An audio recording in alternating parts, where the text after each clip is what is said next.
attitude's huge because it's something you wake up and that's your decision. Your attitude is what you wake up in the morning and you make your attitude. You're going to be in a bad mood, a middle mood, or a great mood every day you wake up. That's one thing that I have. There's nothing that I dwell on the night before or anything. Like, that's just a big thing that I talk to our kids. Like, when they wake up in the morning, attitude.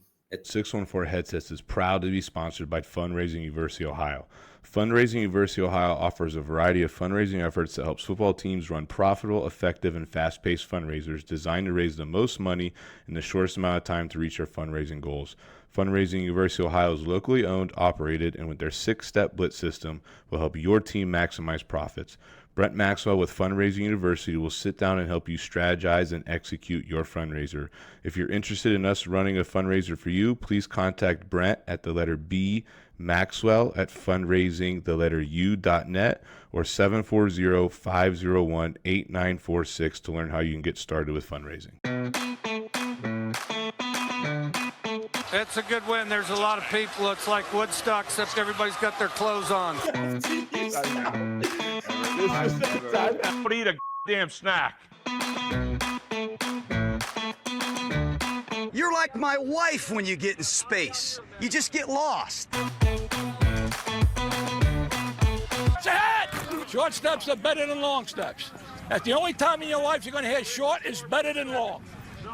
It's ahead! What's up, everybody? Welcome to episode 70. If it's your first time finding us, this is 614 Headsets. We say we are the spot where strategy meets story. We are 3 high school coaches from Columbus. That's why we're 614 Headsets, who are committed to bringing you both football content that's both entertaining and educational. So, boys, it's been a week off. I feel like we need it. We've been grinding this offseason so far with no breaks. How's everybody week been since last time we've talked? We is a you and I thing, Kyle. With the Donnie Mac got the best life. Let's just go back to it.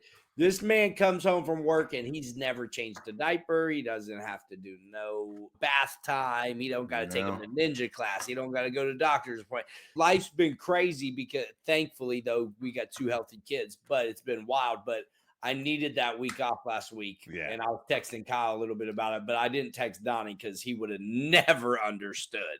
No. But he'll find out soon enough. But you know what? It's good, though. Like, I don't think people don't understand. Like, you do this weekly. Every now and then you need a week off because it keeps you going. I don't want to pressure Donnie into having kids, but at the same time, I don't want him to act like his life's hard right now. There is no more pressure that you could apply than his own mother applies. Trust me. His own Donnie, mom has clothes bought and everything. Donnie, how are you doing? Hi, Donnie. Listen, the week was fantastic. I can't relate to either one of you yet, but I'm sure I'll be getting your advice whenever that day comes. A good week at work, you know what I'm saying? No diapers changed, no ninja classes. Maybe I'll sign up for those myself.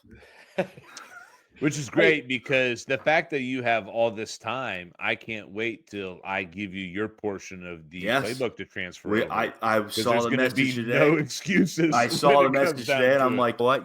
Stout, give me whatever you want. Like, I'll take whatever. Oh, yeah, it's going to happen. Just wait. We're going to meet here soon. It's going to happen. At the end of the day, Donnie, we are proud of you. Thank you. No matter what. It's not that we're hating, but at the same time, we're proud of you. And we hope you do have kids soon so you can understand our pain. But me and Kyle have been texting this week. Pain and pleasure. These kids have been relentless. Yeah. I got woke up last night every hour from 1 a.m. on. But I love my daughter. She's a great. But that's not why you're here. You're here to learn about football if you're catching on to us. So with a great episode. Absolutely. This is a great episode. But I just want to let everybody know, please hop on all the different socials, hop on whatever your favorite platform is, subscribe, leave us a rating, leave us a review. Those things help us grow and reach more people.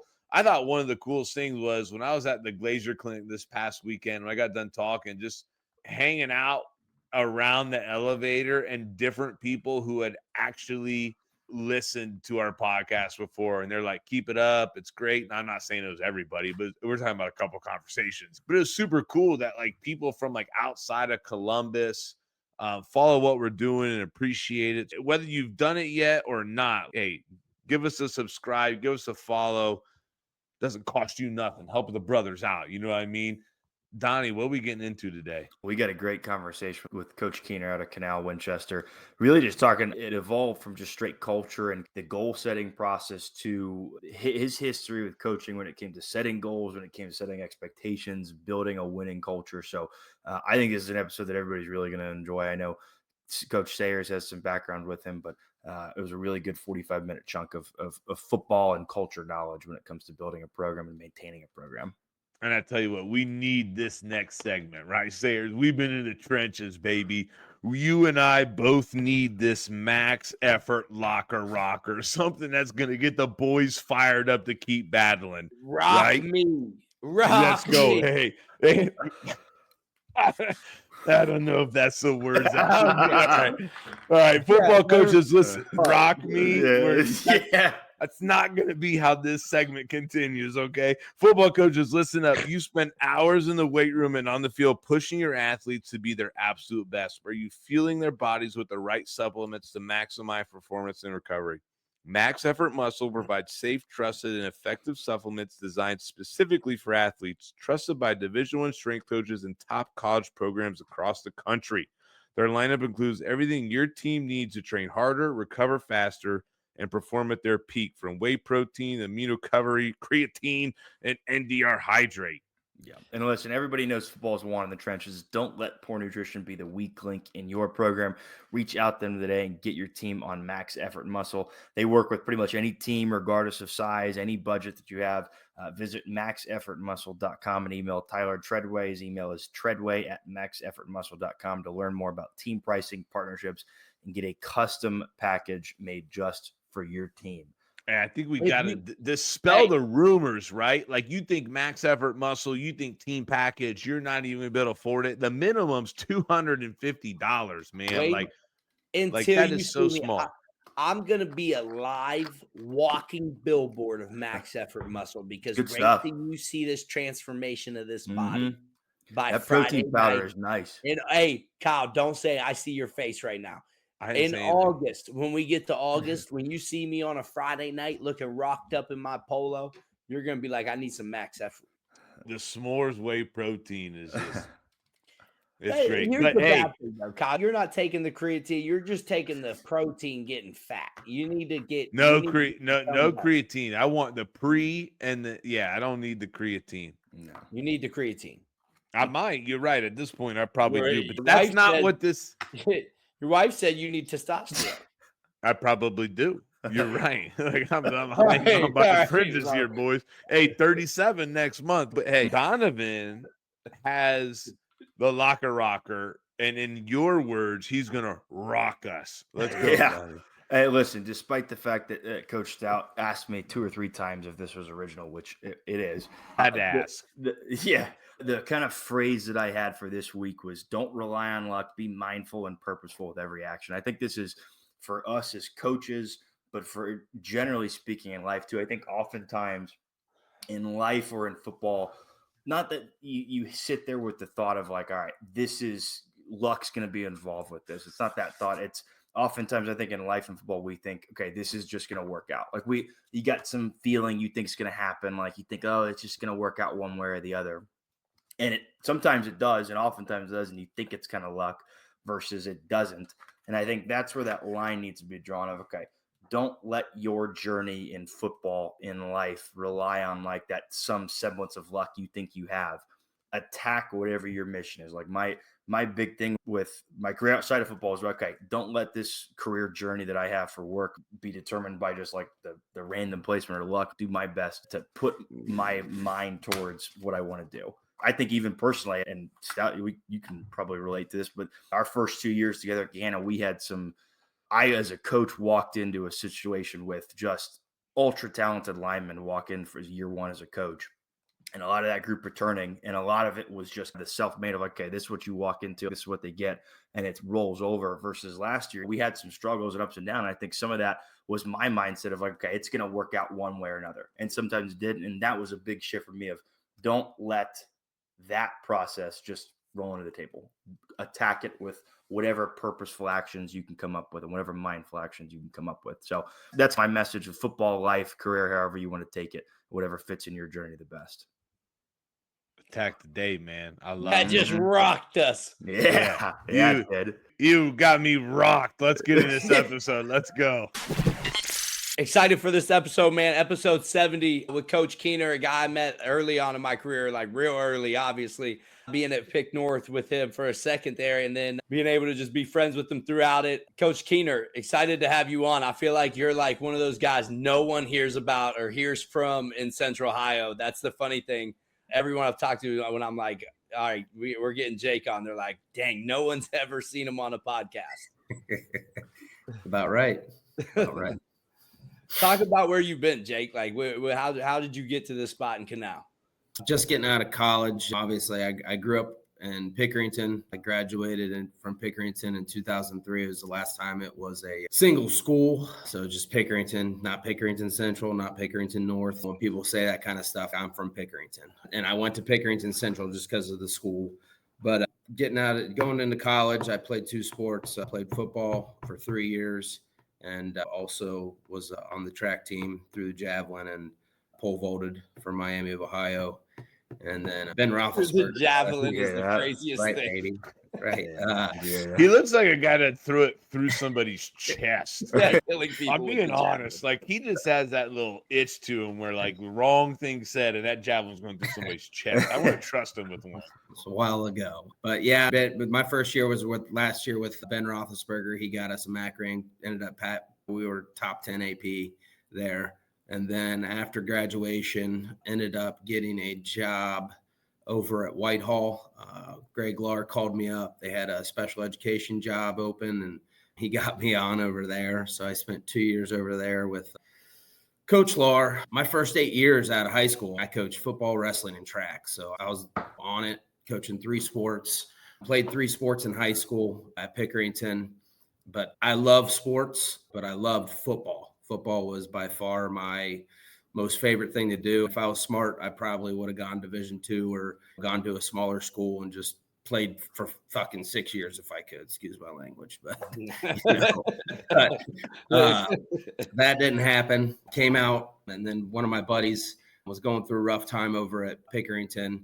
They asked me to come and be the DB coach, which I played DB in high school there under Jay Sherritt. Got a job with him.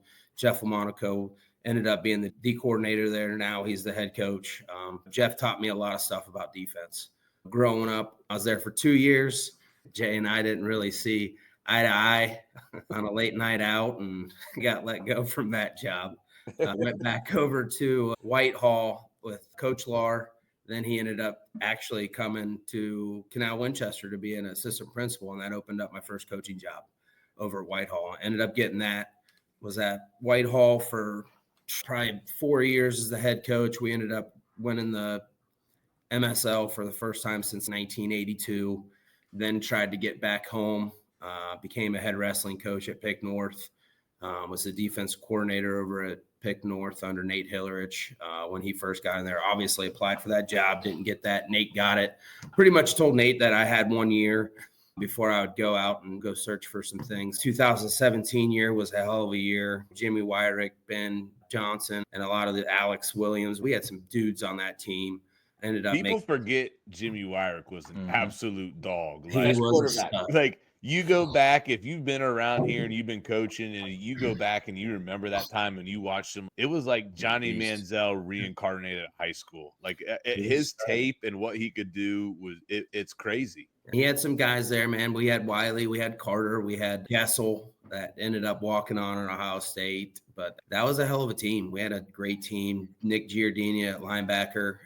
We had some dudes. The Davis brothers were there too, Eli and Trey. But it was a great time. It was probably the first time in my life that I was able to be a defensive coordinator and just coach and call plays and call coverages and blitzes, and the guys would do it. It was a hell of a year. So we got done with that year. I ended up getting the job over at Watkins. Severino stepped down. I went out to Watkins and Pataskala for 4 years. Had some good times out there, obviously. We tried to get it going out there, and I don't know if it was the mix of my mentality. I took some things off of the tradition type thing, but I'm coming in And I don't care where I go. There's really not tradition if you're not successful, winning, all that stuff. So there's got to be a little mix up of whatnot you're going to do. But I made some great friends out there, coached some great kids. It was a great place. I left right before they got that whole renovation out there, which that stadium's badass now. And then came out here to Canal for the last 4 years. So we've had my first year here was obviously, it was a tough year after COVID. I believe they were 5-5 in the season, or in the year before, with under Josh Stratton. And a lot of guys that thought they were going to move out and whatnot and go do something else. But I actually talked to almost every single coach that was interested to listen to me talk. Got most of everybody. And we've built a hell of a staff over here. Really good staff. I love it. Yeah. Let's get into pick six, man. I can't wait. I didn't know he was at Whitehall. I knew the walk-ins, I knew the Pickerington background, and I obviously knew everything else past that. So I was interested. I had no idea. It's something I learned today about the Whitehall background. So I didn't know you went to Miami. Love and honor. Another guest with another Miami or what was the other thing? I saw your picture in the background, bud. There you go. Bro. I was at the Glacier in Cincinnati, right? I heard their OC talk Welsh. It literally is Don. I feel like Donnie wants to be him. I feel like Donnie, when he was trying to figure out who he was going to be as a coach, just pulled up recordings of how this guy talks. Like, F this, F that. Yes, you love this, Miami. I'm sitting in this session, right? I'm sitting in this session, and all I can think about is this is where Donovan found his coaching voice from him, right? Then Bruce and I are at the establishment winding down the evening. And the bartender goes, Gahanna Lincoln. We're in Cincinnati, right? He goes, do you know Donovan White? Right? Like, that was my roommate. Right? And I'm just like, wow.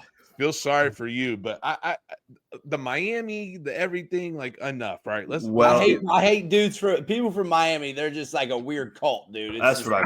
It's the weirdest thing. There is a weird cult. Yeah, I'm with you. It's the weirdest thing ever. I don't know. Here's the difference, guys. I was there when Hepner was there, right before he left for Indiana. Taver Johnson was our D coordinator / linebacker coach, and then Narduzzi was our D coordinator on his way out. So we had some dudes there, man. Narduzzi was an absolute psycho. I love the way the dude coached and everything. He was awesome. I bet back in the day he was juiced. He looked like he was nuts, yeah. Dude. And I talked to Manilac, who's up there with him, because I played with the Manilac. I was a year older than him at Pickerington, and he's still crazy. He's still doing that stuff. He's wearing his sweatsuit out at like practices, and the dude would pour sweat all over you, just in your ass, get in the middle of every fight that was going on. It was awesome.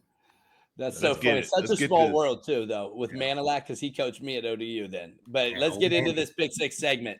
This is the best one of them all. This Pick Six segment is powered by Storied Rivals. Sports media, championships, friendships, and life lessons are among the most meaningful parts of the athletic competition. They are passionate about preserving them by offering the most unique highlight experience available. That's right. And Story Rivals delivers your team's content with services designed to change the way you experience these unforgettable moments now and for a lifetime. Story Rivals now offers a complete team apparel and player shop customizable to your program. Contact them by email at info@storyrivals.com. It's a great time to reach out to them. I know a lot of coaches are planning out their combine. We used them for our combine apparel last year. Everything came out absolute fire. So reach out to Aaron and the boys. Get yourself looking good for them upcoming college showcases. Sayers, you got the first question. Jake, you might not know about this segment here, right? We ask you just random questions that you have no clue what they are. For you, you're hilarious about this because I feel like I know what you're going to say. But if you could change one thing in high school football right now, what would you change? Oh, man. What would I change? In Ohio high school football. Everybody says it. Eye black is an absolute joke. I cannot stand talking to kids and refs about it. That, and then obviously another thing that drives me absolutely nuts is when you get the officials that are like, hey, you can only be like 2 feet on the field. Like, the play is not going. I'm not coming out here to kill anybody. I just want to be loud enough to where my guys can hear me. So those are probably the biggest ones that drive me absolutely nuts. I hate those when we get to the first with the refs that they're like, "Hey, we're just 2 yards off the sideline." I'm like, "Why?"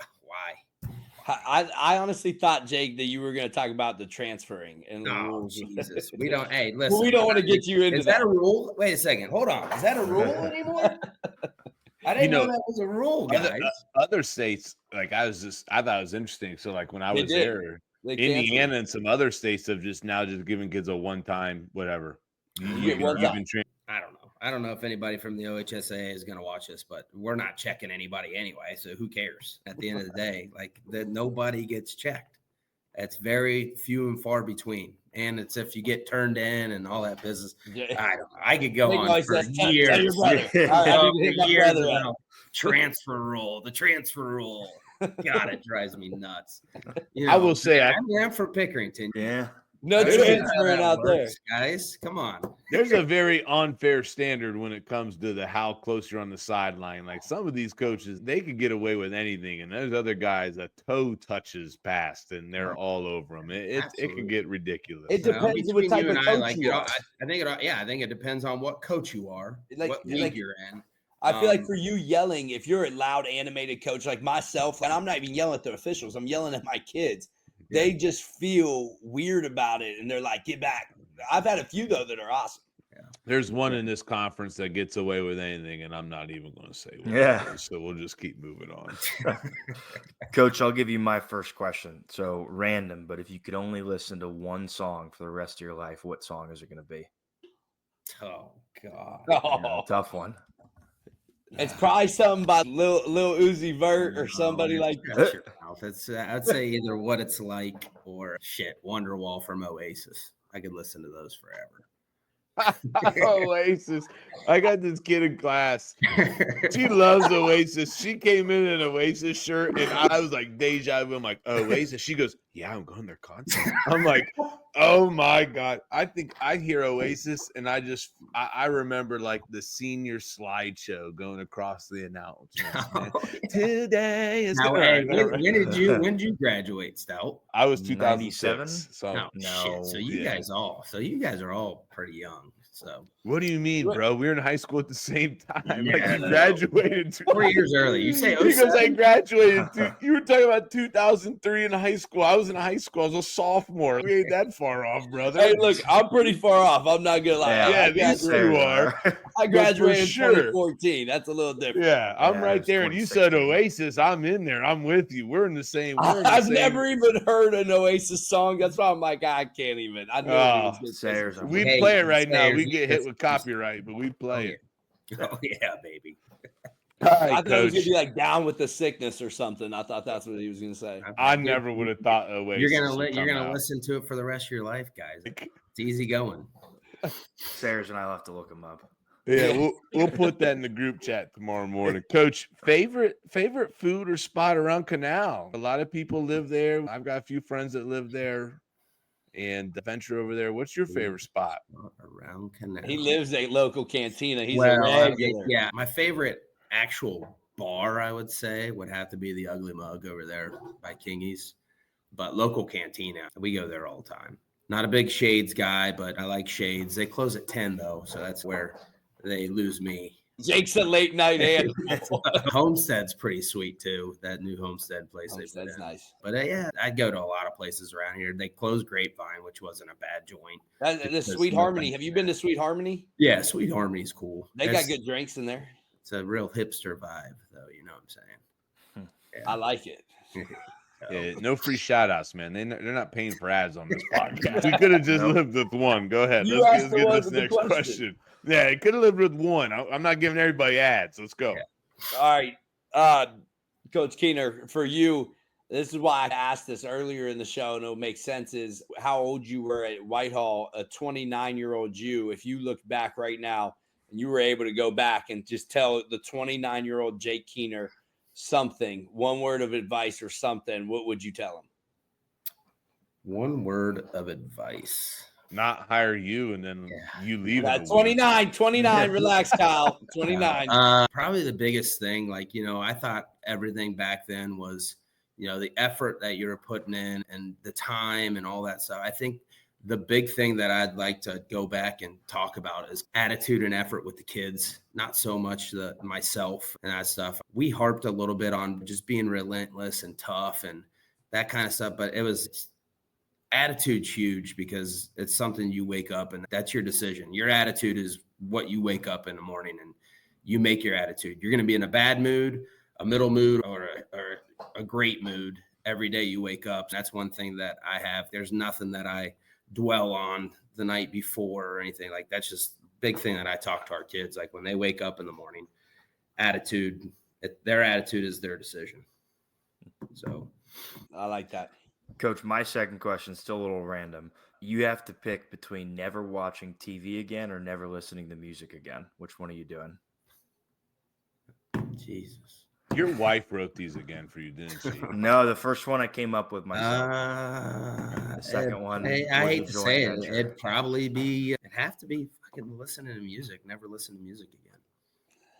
I agree. I'm watching sports. Come on, I'm watching TV. I'm watching football. I'm watching. And Jake got to make sure his bets get through, man. Like, he's not taking the football.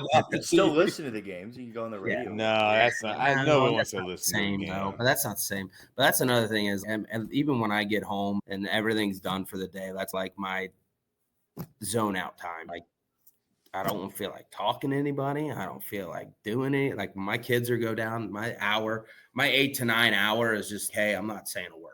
I just want to see what's going on up here. This That's dude's okay. checking all his Communicate bets. that. And like tonight, Coach Kuhner texted me, hey, I got to get out by 9. I got to go watch this Wimbledon match. He put some money on Wimbledon tonight.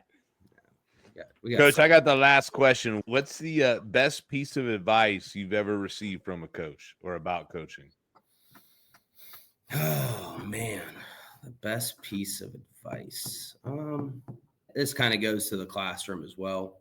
It's really hard, or it's not worth saving somebody that doesn't want to save themselves. I think that relates to the classroom and also being out on a football field. There's a lot of you guys probably always had a kid that you put so much effort into and you never got that reciprocation from them. Does that make sense? Yeah, for sure. So My first principal I ever worked for, he said, you can drag the horse to water, but you can't make him drink it. At the end of the day, with the horse with water thing, I'm dunking that horse. I'm grabbing that son bitch's head, and he's going to be sucking water at some point. He's got to breathe. But as for the kid that doesn't want to help themselves or save themselves, it's really hard to get them out of that zone. Obviously, there's some kids that need sports and need school and need to be here all the time, but there's other ones, man, that you can put all the effort in the world into them and you just don't get that reciprocation back. So, Coach Kuhner, here's the thing, though. You got one bonus question for me. I got to give it to you here real quick. Do you show your students or your football players the video of you fighting in the UFC cage and knocking that dude out? No, they find it. No, I swear to God, they literally, we have, and that happens year to year with all these silly freshmen that come in. They're like, "Hey, is this you?" I'm like, "No, it's my brother.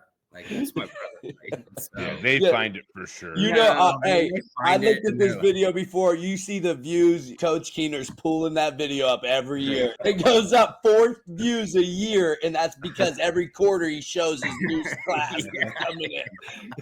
It's crazy. He's giving extra credit out for comments and likes. You're about to get 2 more views tonight, though, just so you know. Donnie and Coach Stout are going to go watch.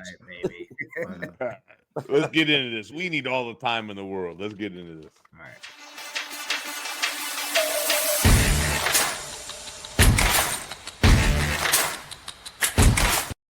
All right, main topic for tonight is sustaining team success, really just setting expectations and goals and really everything that revolves around culture with your program. Of course, the main topic tonight is sponsored by First Down Playbook, first leading playbook and play design software with over 35,000 professionally drawn editable team plays with notes and full playbooks. Start from, you'll be on your way to getting an edge over the competition.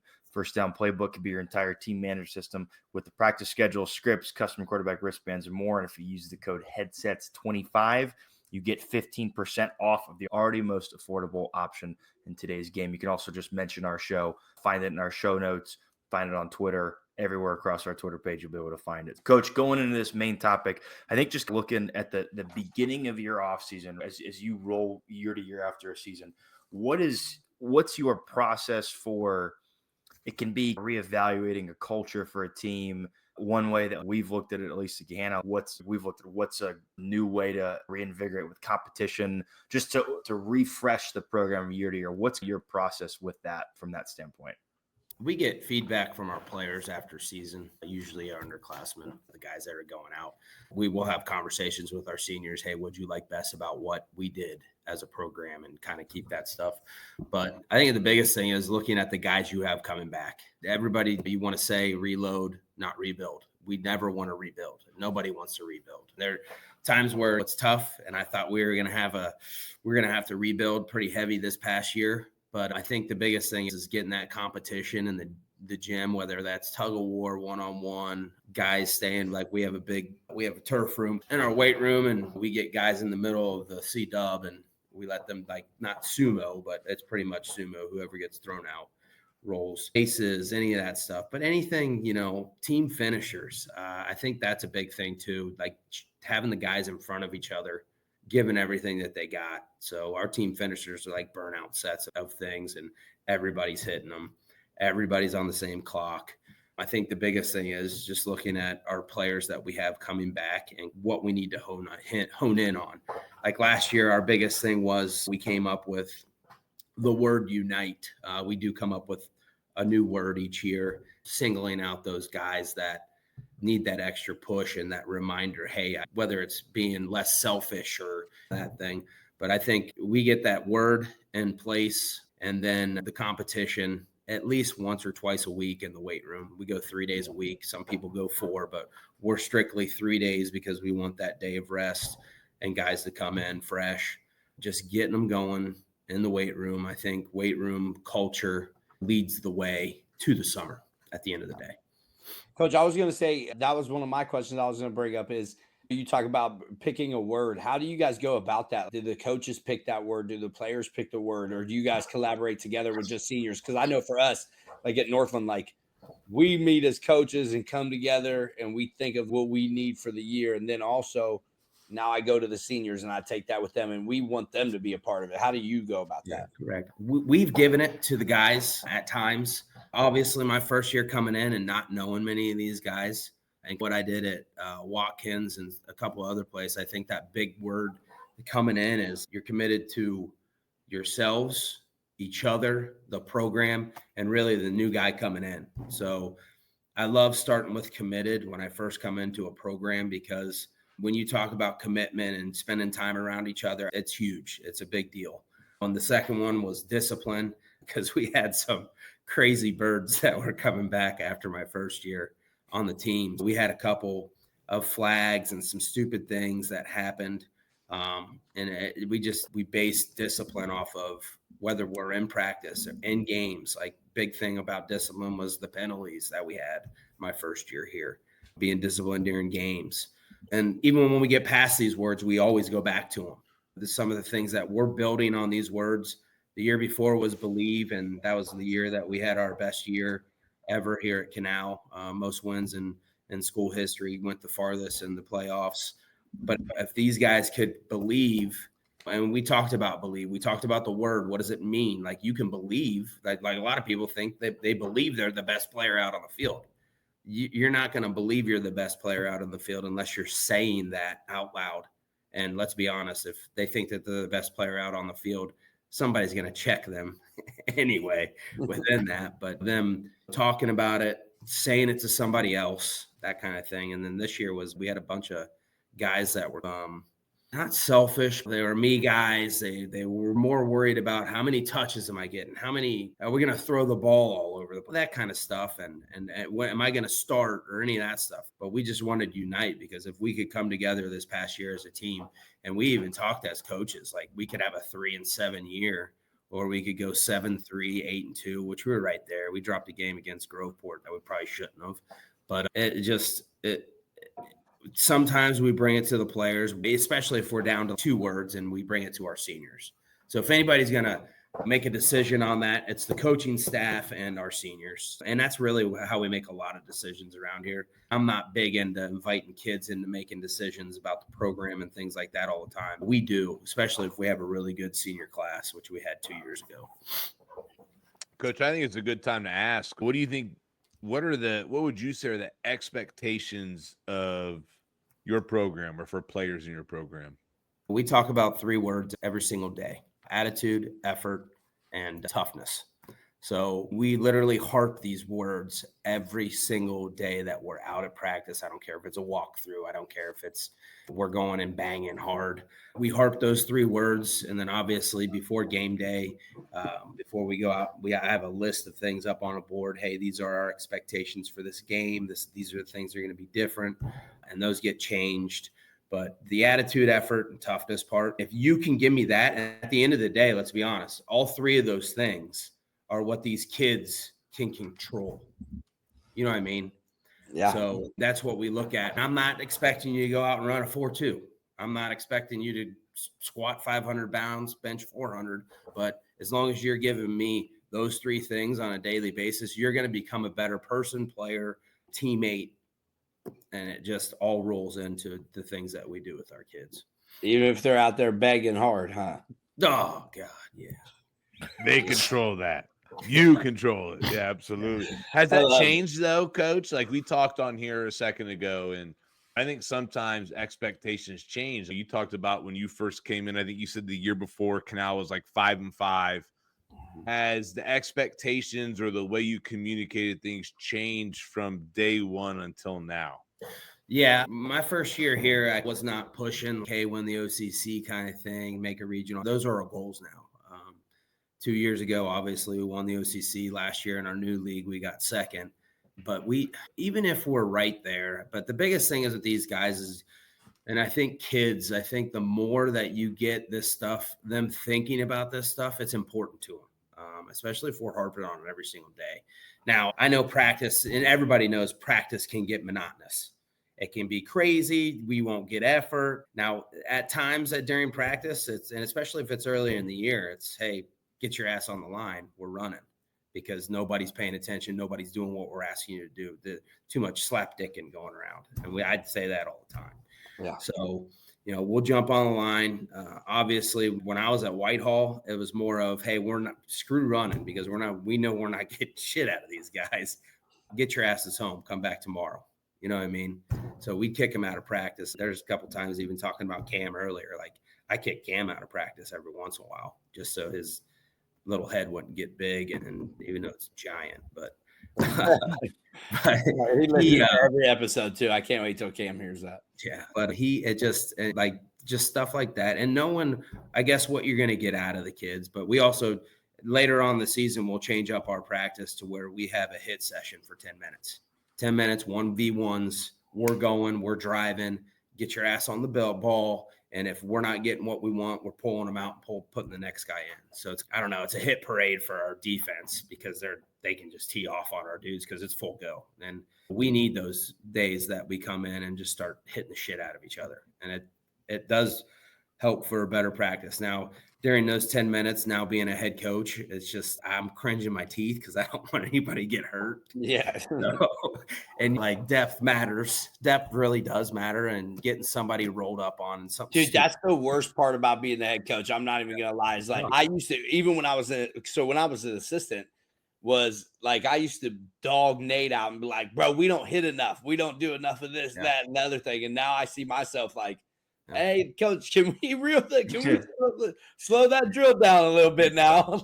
Well, yeah, and I think it's definitely different. And I will say it's way different for you, especially with the numbers that you have on your team. Yeah. If you've got 130 dudes, man, let's just smack.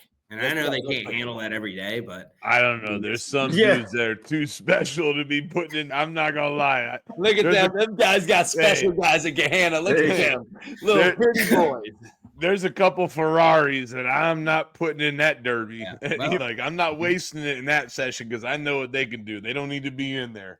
And that's also a different jump. You look at Coach Sayers and our team to your guys' team. You do have those guys for the most part, like our guys that our We're dudes. teaching football every day. Like, They just want to play. They're like, why are we not hitting? I was like, you're an idiot. Shut up.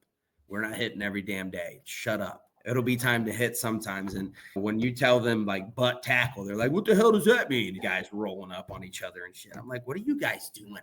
What the hell? Everything but tackle. Everything but go to the ground. You moron. Here's the thing that I find most interesting about Coach Kuhner. I know Coach Kuhner pretty well. I know Coach Kuhner real well, I would say. But other people in Central Ohio don't know Coach Kuhner that well. And it makes sense that how Canal's had success, right? Like with his attitude, the way he approaches just everyday life and approaches the game. That's why they've had success. The one question that I wanted to ask you is, you don't get to see Canal Winchester football on a lot of social media platforms. And we've talked about this before, just like between you and I, is what's your philosophy? Today, I was making the images for this week, and I was making his overlay, and I was like, what's his Twitter handle? It's Jake Kuhner with 2 followers. Big social media guy. So continue. Hey, listen, that's my favorite thing about Jake. I don't even think that's me. Yeah, it might not Jake be. Kuhner from Tays Valley, brother. I don't know. The best part about it is that it's you. It's the same. It's the same picture as the email picture I got today. Somebody created that. Maybe, but he's got 2 followers. So let's go. He's not. Don't tweet Coach. He ain't gonna answer. I feel like for us, that's how we keep kids at times, is like posting them all the time, is like trying to keep up with those things. You've taken the opposite approach, I would say. Even when I was like just around you talking about your coaching mottos, like a whole different approach. Talk about that. Yeah, and the thing is, we don't have a lot of guys on our staff too, or that are, I'm not gonna say Twitter savvy, because we have dudes that are getting junk on the other teams that go Twitter hunting all the time. But I don't know. We will put some stuff out there with our guys that are all league, but I don't really do a lot of that stuff. We'll send some stuff out on our page with our parents and that. We have Team App, obviously. We communicate a lot of stuff through that. I'm not asking about your team communication. No. I'm not saying that. But I'm just saying that's what we do for our kids. We don't care about the sub fundraiser coming up. But we do a lot Pizza of stuff subs with $5. We do a lot of stuff through just getting a hold of coaches. But how do you keep your kids? Is I guess my question. More. How do I keep my kids? What do you say to them? Do they ever ask you, like, Coach Kuhner, why don't we do as much on social media? Does that ever come up in your engagements with them? No, it's not. It's interesting. I was always curious about that. No, we don't. We don't do a lot of that stuff. You guys do a great job of keeping your kids and keeping them. We do a lot of promoting within. We send stuff out within the school, within our obviously parent apps and things like that, but sending it out to big team. I do have to be better about that. We do got to be better about getting Twitter handles for all these kids with recruiting and things like that. I'll send their stuff out, and the kids are a part of that recruitment process too. So it's not me just uploading stuff and getting it going. Like, it's me communicating to those coaches, but they got to let me know. And this is what I do with my juniors and my seniors. And I'm like, hey, you guys got to let me know where you want to go. Pick 3, 4, whatever. And then obviously those honest conversations that have to come by as well with some of those kids. They're like, oh, I want to get this out to Ohio State. There's going to be a lot of honest conversations asking kids, where do you want to go? Oh, yeah, there are. Sure. But that's something that I tell our kids too. Like, I'll be completely honest with them to where I think that they would be a great fit and could go play. I'm not going to bullshit them on. I'm not going to say, hey, man, you really need to start talking to Ohio State. I think that's a great idea. If you don't have the measurables to go to somewhere like that, or if they're not coming in to see you, especially being right down the road, that's a big thing. Coach, I want to ask you this, because I think we're all in the same boat a little bit. Like, Hannah's won a few championships, Sayers has, you have, and I think we all naturally, when you have a lot of success and you have the younger kids who grow up in it too, they just expect it. But like, how do you battle complacency or that settling in where kids have just gotten used to winning, where we talk about, like, before, okay, you used to hunt, now you're the hunted, right? And how you kids get comfortable with being in a culture where all they've known is winning. And between you and I, it's not like we've had that undefeated season. Even 2 years ago when we went 10 or 9-1 in the league, we were complacent when we lost a big walnut. Screwed you, Sayers. Hey, I was muted. Screwed me. Absolutely. He was mad. Yeah. As soon as he got that playoff draw, he was like, I was done with, It was I was done with interesting. Jake Kuhner. I actually might have deleted Coach Kuhner's phone number out of my phone. I was done. I just think it's the next thing. And I can tell when it's coming. Our coaches, we can tell when it's coming. We can tell when our kids are ready to go for a game, especially feeling them out for that pregame session before the game, before you even go out on the field and go stretch, before you get back into the locker room and do your pregame speech. You can feel where your kids' kind of minds are. Yeah, you guys agree with me on that? I can see the way my kids are acting. I can see the way that they're behaving, whether we're focused or we're unfocused. So I feel it more at away games. I don't know if you agree with that, but like No. away games, I know how we're going to start this game out. Yeah. So I think away games are better. You get your kids in the building faster. You're on the bus. You go. I like away games more. And between you and I like away games too, because everything's bam. Once you get on that bus, everything's rolling, and you're on a time clock, and it's ready to go. I hate home games. And that's the biggest thing about home games, man. Getting these kids in here early, getting them back on time because they're, at home and they're like, hey, I know I have this much time off. You can ask our kids. If I see them bring in fried food into the locker room, if you want to piss me off on a game day, you bring some fried food in the locker room and start eating that shit before. Our kids they are eating team meal. Crazy. We feed team meal on Fridays. We're not letting our kids go home. I'm training my dudes to the seat and stuff because God knows I love my kids so much, but those dudes would be out there smoking weed, doing some crazy stuff out there. But I think it's like I can either ramp it up during our pregame speech, even if I know that we're flat when we go out and we start that first drive. It's something that I can go in and get after some people's asses to get them snapped out of it. Now, obviously, there are those games where you can't snap them out of it, especially if something bad happens right off the rip and they score a touchdown off the first damn play of the game. And you're like, Jesus, here we go. Strap in. Let's go. So, Coach, I think this is it's a little bit of a change of a gear, but I think it fits into talking about being built to last and building like sustaining success. We're all pressed for time in season, right? But we all want to develop younger players. Is there anything that you do is unique, or like how do you try to develop players maybe that you think you're going to need like later that season or next year? That's a great question. Our biggest thing is our coaching. This is part of our coach's handbook. We don't have excuses of why a kid's not ready. If they're not ready to go, it's the position coach. It's ultimately their fault. Now, is it my fault as a head coach too? Absolutely, if I have not addressed that. But we had a special player, great player, and I'm looking forward to him playing for the next 3 years for us as a freshman this year. We weaned him. We went from, hey, we're going to let him start off on – the dude had 12 touchdowns in 3 games at the freshman level. So we're like, all right, we're pulling him up. He's obviously going down there and destroying people. And then we've had him play two games down at JV, brought him up one game at JV, brought him up the following week against Pick Central.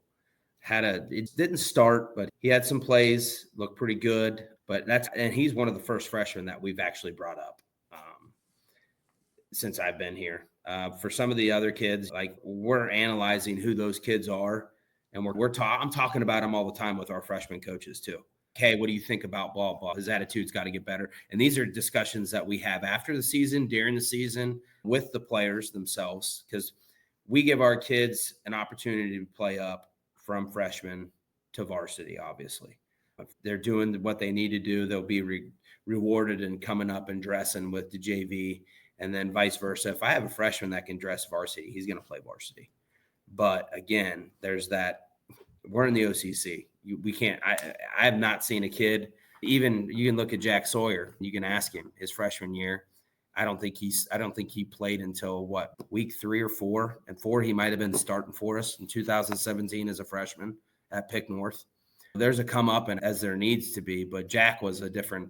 Let's be honest. He was a different human being specimen, and he had the strength, the speed, all that stuff. And that was like our guy this year. as a freshman. But I just think it's really up to the coaches. We're not going to have excuses of why kids aren't ready and guys that can't come in and play. And that's one big thing that we do during our individual time with our kids. Like, we're working every kid, and my job is to make sure that we're getting the rotation of kids in practice. We only have so many reps and so much time during the season too. So that preseason is huge. Summer's huge, especially now that we have, for the most part, unrestricted days. But there's conversations that happen, and obviously guys that we already have our eye on, that we've already zoned in on, like, these guys could help us this year. They're good. They're not ready yet, but they're going to be ready. So sorry for the experience there. Coach, for you, do you guys have anything like between your players, like committees, like leadership councils or leadership committees, or even just different committees on your team? I know that different teams go that route. Or do you guys do leadership like meetings with the full team? Do you do anything like that to be able to make sure that those young guys are getting that? We've gotten into a situation during school. We call it a portrait of a graduate. We have activity periods now, which is really cool during the school day. So we split our football players up between the coaches that are here. We'll go over football stuff. We'll go over, hey, this is our schedules, that kind of stuff. We'll come in here and watch film. We'll go over, hey, these are some ideas that we have that are coming up this year. So I wouldn't call it so much of a leadership committee, but it's a football time for our younger kids and up to our seniors that we have still here at school during that time. So it's in the middle of the day. This guy's like Texas football. He's got a football period. It's not bad. It's out of control. Yeah, it happens usually after the season. What's up? He gets paid like he's down in Texas too. He got a new Dodge Ram. You should see the truck. He's telling me he can buy this house that's immaculate the other day. Well, your father-in-law's house is too much. I already told him. Life is good. Coach, hey, man, we appreciate you coming on. It's been awesome to see what you've done at Canal, and we thought you'd be the perfect guy to come on and talk about team expectations and team culture. And who's week one in next year, 2025? Our non-leaguers are Thomas Worthington, we start with, Hilliard Davidson, who had a pretty damn good squad last year, and then Worthington Kilborn. All right, man. We wish you luck, man. Appreciate you coming on. All right. Appreciate you guys having me. Again, not a podcast guy. I hope it was a good one. Fire. That is amazing. All right, boys. Appreciate it, Coach.